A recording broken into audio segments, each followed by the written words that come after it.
किसी दूर दराज के गांव के पास एक शांतिपूर्ण आश्रम स्थित है, जहां एक वृद्ध साधु सालों से तपस्या और ध्यान में लीन रहते थे। वह साधु अब बुढ़ापे की ओर बढ़ चुके थे और उनकी आंखों में उम्र भर के अनुभव और ज्ञान की गहरी छाप थी। गांव के लोग उन्हें गुरुजी के नाम से पुकारते थे और उनकी उपस्थिति में एक अजीब सा आकर्षण था। आश्रम में उनका एकमात्र साथी था शांति और तत्कालिकता से जुड़ी उनकी साधना। साधु का जीवन सद्गति की ओर बढ़ रहा था, लेकिन जैसे ही उनकी उम्र अधिक हुई, मृत्यु का विचार उनके मन में घर करने लगा। साधु जानते थे कि मृत्यु एक निश्चित और अवश्यगामी सत्य है, लेकिन वह इसे केवल शारीरिक रूप में न देखकर आत्मिक दृष्टि से भी समझना चाहते थे।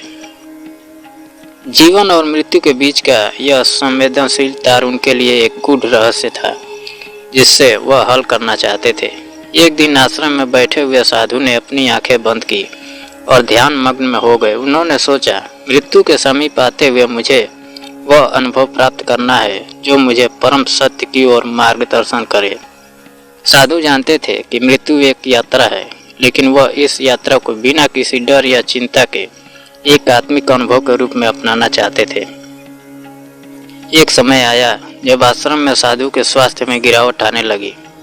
वह कमजोरी महसूस करने लगे और शरीर की हर कोशिका में एक ठंडक सी महसूस होती थी।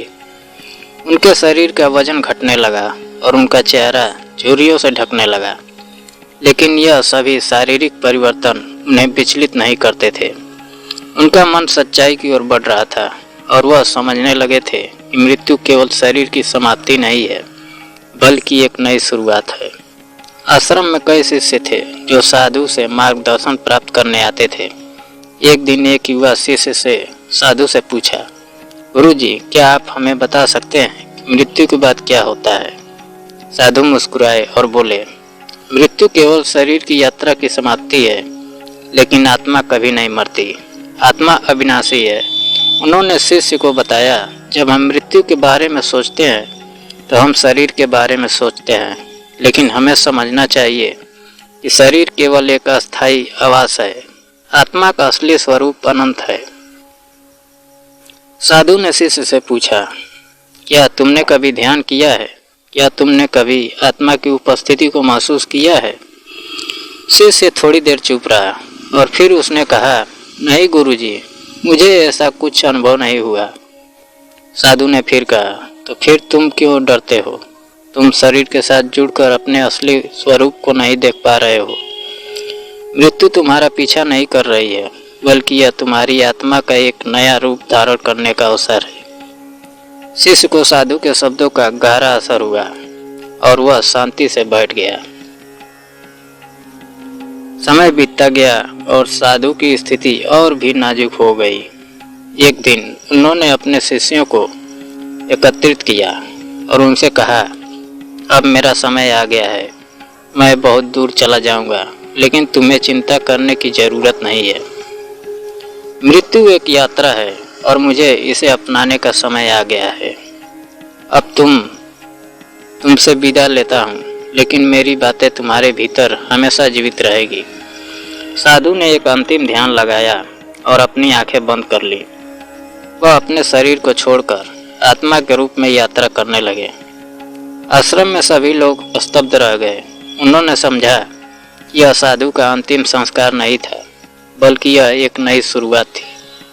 साधु की मृत्यु के बाद उनके शिष्यों ने उनकी शिक्षा को फैलाया। उन्होंने मृत्यु को डर के बजाय एक प्राकृतिक प्रक्रिया के रूप में देखा, जो जीवन के अंत के बजाय एक नए रूप में यात्रा करने का अवसर देती है।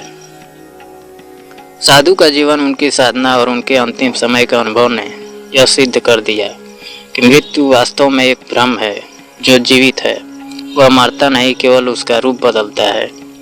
साधु ने हमें यह सिखाया कि मृत्यु से पहले हमें अपनी आत्मा की गहराइयों में जाना चाहिए, ताकि हम शारीरिक रूप से समाप्त होने पर भी अपनी आत्मा को शाश्वत बना सके। साधु की यह कहानी हमें यह समझाती है कि मृत्यु से डरने के बजाय हमें जीवन और मृत्यु के बीच संतुलन बनाए रखना चाहिए। जीवन और मृत्यु दोनों एक ही दूसरे के पूरक है। मृत्यु एक यात्रा है जिसका हर व्यक्ति को सामना करना है। लेकिन उस यात्रा को समझकर, उसके महत्व को जानकर हम अपने जीवन को और भी अधिक सार्थक बना सकते हैं। गुरु जी के अंतिम शब्दों में यही संदेश था, मृत्यु से न डरें, यह सिर्फ एक रूपांतरण है। जीवन को पूरी तरह से जियो और आत्मा की शांति को महसूस करो। दोस्तों, अगर कहानी अच्छी लगी हो तो लाइक और सब्सक्राइब करें। जय हिंद, जय श्री राम।